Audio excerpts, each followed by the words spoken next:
Boa tarde, querido, boa tarde, querida.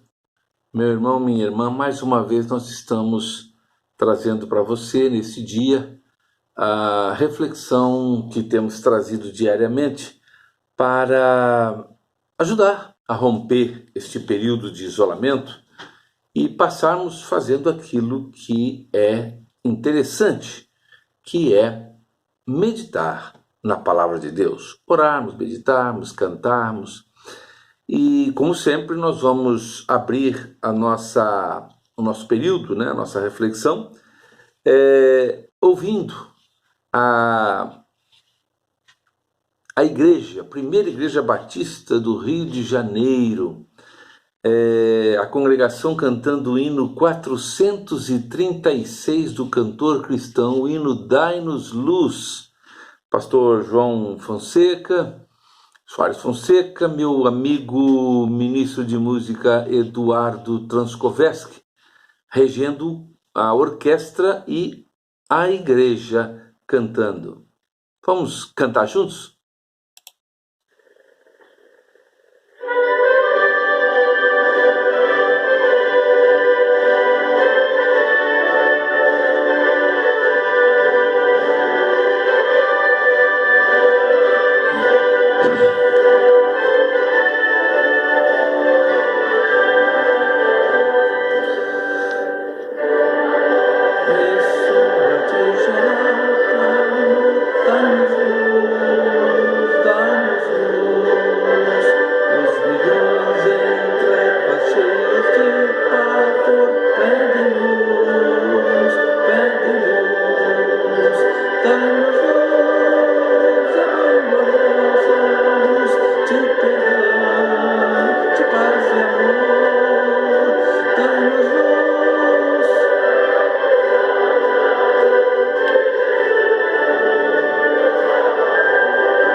Que saudade dos nossos cultos.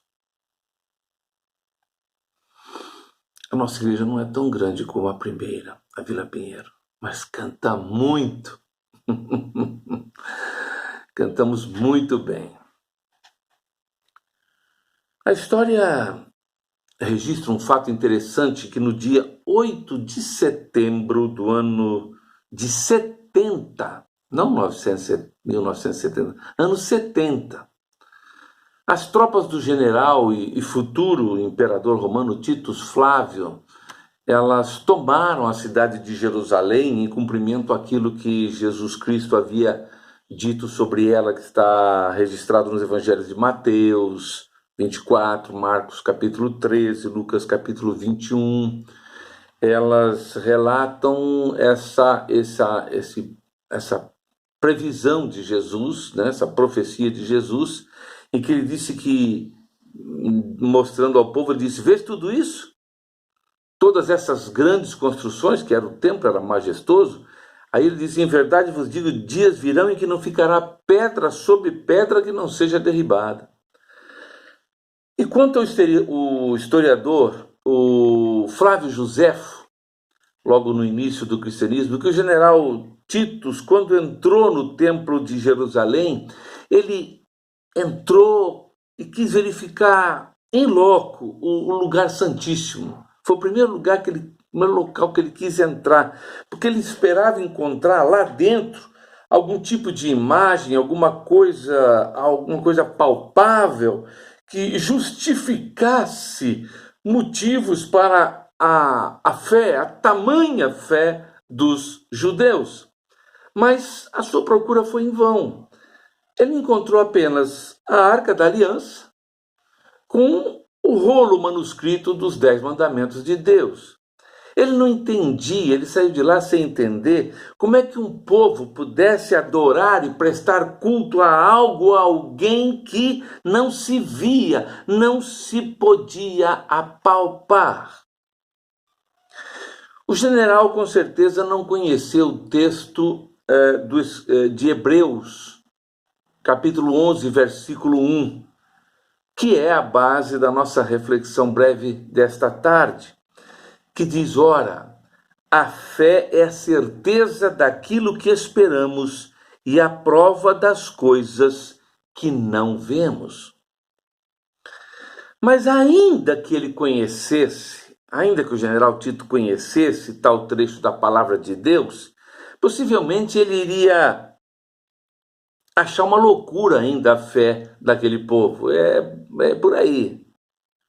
Eu diria, justificando a fé, que fé louca é acreditar que não importa o quão boas as coisas estejam, o melhor ainda está por vir. Coisa está boa para o teu lado? Tá, vem coisa melhor. Na situação em que nós estamos, ainda vem coisa melhor. Mas nós estamos no meio de uma pandemia, a morte por todo lado, quarentena, estamos presos. O melhor ainda está por vir. E não sou eu que estou dizendo, é a Bíblia. Esse Deus invisível, ele supera as nossas expectativas. Nós só precisamos crer, só isso. E nos colocar, com certeza, à disposição para a realização da obra. Ele precisa que eu e você façamos a obra dele. Mas, exatamente nesse ponto, Deus pede que examinemos o nosso coração. Ele necessita de um coração limpo. Eu diria, vasos limpos para fazer a obra. Antes de Deus trazer o seu melhor para mim, para você, ele tem que operar algo profundo em nós. Ele quer nos dar a vitória, mas também ele quer nossa total consagração a ele. O nosso Deus deseja, sim, fazer coisas poderosas entre nós e por nós, mas há uma necessidade que nós restauremos as nossas vidas. Pastor, mas restaurar a vida, eu já me converti um dia lá, não sei aonde, 1900 suspensórios. Pastor, eu já fiz isso daqui. Tá bom, você viveu uma vida, mas eu quero dizer que a consagração, a renovação, ela é diária. Quando você levanta. E a necessidade de que nós nos renovemos para Deus toda vez que formos prestar culto. Vamos adorar a Deus? Vamos. Eu preciso ir com o meu coração limpo, o meu altar restaurado. Foi assim com Elias diante daqueles 400 profetas de Baal. O trecho lá de 1 Reis 18:30, 18 todo o trecho, mas 18:30 é importante porque vemos que a primeira providência de Elias, o profeta, foi restaurar o altar do Senhor que estava quebrado. Diz assim o trecho de 1 Reis 18:30. Então Elias disse a todo o povo: chegai-vos a mim. E o povo todo se chegou a ele e restaurou o altar do Senhor que estava quebrado. Não vai prestar culto ao Senhor com o seu altar quebrado, não. Restaura ele primeiro. Restaura a sua vida, o seu coração. Dá uma nova roupagem para ele. Esse altar precisa estar bonito para Deus. Nota 10. Por quê? Porque há necessidade de que, junto com a fé, e Elias foi pedir com muita fé, e eu também vou pedir com muita fé, e você também vai pedir com muita fé, mas o nosso altar tem que estar restaurado. A nossa vida tem que estar positiva. Fé nunca é demais. E se ela for colocada em prática, então, junto com a nossa consagração, com a nossa restauração, nós vamos experimentar vitórias que nós nunca imaginamos conquistar. Mas é preciso restaurar o altar do Senhor. Ou seja, a minha vida, a sua vida. É impossível vivermos uma vida para Deus sem termos fé. Sem fé é impossível agradar a Deus.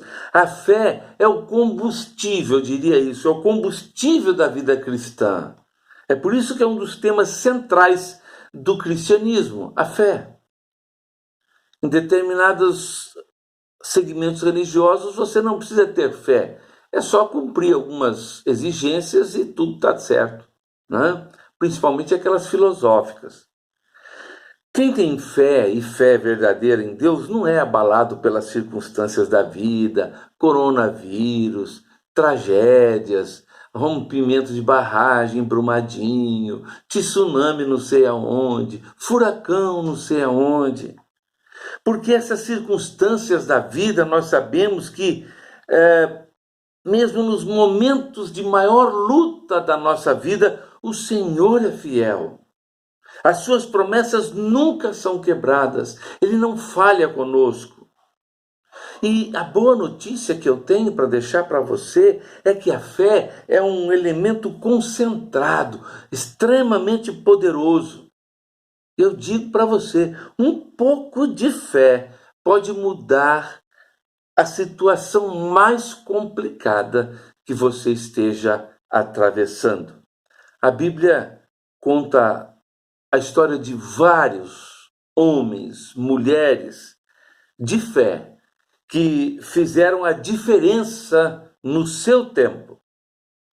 Você tem fé para as grandes coisas que Deus quer fazer na sua vida? É essa a pergunta que eu deixo como reflexão final.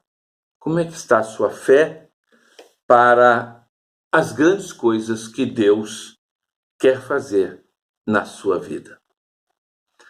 Nós vamos caminhando para o final, nós vamos orar, mas antes da oração eu sempre mando abraços. Hoje, 2 abraços para 2 pessoas muito queridas. Primeiro as damas, Ângela Rotoli, lá de Tupã. Ângela, querida, ainda dos nossos tempos de adolescência, né? Ela continua jovem e bonita, eu é que envelheci. Ângela, querida, Deus te abençoe muito, seu esposo, seus filhos, sua família inteira, tá bem? Que Deus esteja com a sua mão poderosa sobre sua vida em todos os momentos. É o que eu desejo também, que a mão poderosa do Senhor esteja sobre a vida do Nelson Abernaz, meu cunhado, né? É meu eterno cunhado, Nelson Albernaz. Nelson, falamos há pouco por telefone, eu não estava me lembrando, aliás, eu tenho que agradecer muito ao Face, né? Porque o Face nos ajuda a lembrar do aniversário das pessoas, não é? E o Nelson, fui ajudado aqui pelo Nelson, porque eu não lembrava, viu, Nelson? Mas que Deus esteja te abençoando grandemente na sua vida. Que você possa entender essa realidade da fé e restaurar sempre o seu altar para servir esse Deus maravilhoso, tá? Um grande abraço para você, para todo mundo aí da Guaxindiba, assim também como Ângela, mando por ela um abraço para todo aquele meu pessoal conterrâneo de Tupã. Vamos elevar a Deus em oração, terminando esse momento breve de reflexão. Nosso Deus, nosso Pai, amantíssimo, nós nos encontramos na Tua presença neste momento, santificamos o Teu nome em nossas vidas e Te agradecemos, ó Deus, por tudo que Tu tens feito em nossas vidas, as incontáveis bênçãos sobre nossas vidas. Ó Deus amado, faça com que em todos os momentos a nossa vida possa fazer sentido. Ó Deus, que nós não possamos viver em vão esta vida, mas que possamos vivê-la, ó Deus, no Teu serviço, que nos alegra muito, que nos traz, ó Deus, conforto à nossa alma. Ó Deus, vai abreviando esses dias em que estamos, ó Deus, em isolamento nos nossos lares, em função da quarentena desse coronavírus. Mas queremos te pedir, ó Deus, que Tu estejas abençoando cada um dos nossos irmãos que estão, ó Deus, nesta luta em situação, às vezes até de dificuldade. Nós temos irmãos que partiram durante esta endemia, outros foram recuperados na sua saúde. Nós te agradecemos por tudo. As famílias que perderam seus entes queridos, vai consolando-os, vai trazendo sempre, ó Deus, o consolo dos altos céus. E aqueles que se recuperaram, Senhor, e eu me lembro especialmente do pastor Sócrates Oliveira, que Tu, ó Deus, continues usando o Teu servo e que nós o tenhamos ainda por longos e longos tempos, ó Deus, entre nós, realizando a Tua obra. Ó Deus, faça com que as bênçãos continuem sendo derramadas sobre a Tua igreja. Ó Deus, a Tua igreja não está podendo se reunir corporalmente, nós estamos nos reunindo virtualmente. E nós te rogamos, ó Deus, que Tu continues abençoando a Tua igreja. Ó Deus, sê com a Ângela no seu aniversário, estendendo sobre ela a Sua mão poderosa, e que ela seja grandemente abençoada, assim também como o Nelson, lá na Guaxindiba. Ó Deus, nós te rogamos que Tu, ó Deus, perdoe os nossos pecados, vai atendendo, ó Deus, e satisfazendo os desejos do nosso coração, sempre consoante a Tua vontade. Proteja-nos, assiste-nos, nós te oramos, e oramos sempre agradecidos, no nome de Jesus. Amém. Amém. Que você tenha uma boa tarde. Eu quero, nesse minuto final, lembrar principalmente aos irmãos que fazem parte da Igreja Batista em Vila Pinheiro, e lógico que eu estendo também aos irmãos que nos ouvem, aos amigos que nos ouvem. A nossa igreja em Vila Pinheiro, ela se propôs a um desafio muito grande de adquirir uma propriedade. Nós já estamos nos reunindo nela. Era uma antiga pousada e nós adquirimos porque ela veio completa, com salas, com templo, com piscina, com casa pastoral, ela veio completa, né? E é um preço relativamente alto, mas para a nossa região aqui, que a valorização imobiliária é muito grande, e nós fizemos um grande esforço. E este período, e fomos escolhidos, logicamente, de surpresa por esse período de quarentena, em que nós não estamos podendo nos reunir. Por isso estou, nesse finalzinho, rogando aos nossos irmãos de Vila Pinheiro, e aqueles que sejam fiéis na entrega das suas ofertas, dos seus dízimos, e também nos colocando à disposição dos nossos amigos, nossos irmãos queridos, que queiram colaborar com a Igreja Batista em Vila Pinheiro, no cumprimento das suas obrigações em relação à compra desta propriedade. Nós vamos voltar a falar sobre isso, porque os compromissos vão se sucedendo e nós vamos sim falar, porque precisamos. E é como diz lá o texto de Isaías, um ao outro ajudou e ao seu companheiro disse, esforça-te, porque é obra de Deus. Que nós sejamos grandemente abençoados pelo Altíssimo. Uma boa tarde para você.